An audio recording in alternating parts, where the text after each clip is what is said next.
Welcome to Tenor Tech, where I solve the problems you didn't even know you had. You begin by confirming the device supports eSIM and is unlocked. This avoids carrier blocks. Once done, open the carrier app or camera to scan the QR because the QR links your profile directly. Make sure you're on stable Wi-Fi and have any activation code copied. This prevents failed downloads.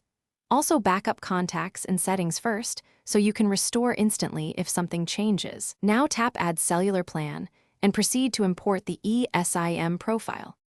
Once the eSIM profile downloads, you'll see an install prompt. Accept it, because installation writes the carrier profile to the secure element.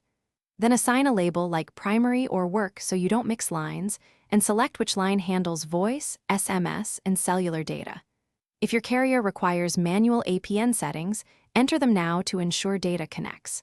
After that, toggle data roaming or set limits if you travel. Make a quick call and send an SMS to verify activation immediately. You finish by restarting the device.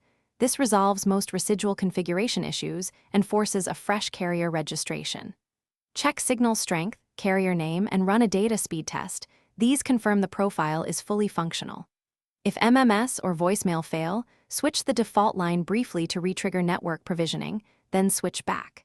If problems persist, reset network settings or remove and reinstall the eSIM via the carrier app. This clears corrupted profiles. One key tip: contact carrier support with your ICSID and activation code ready. Thanks for watching. Subscribe to keep your life in tune.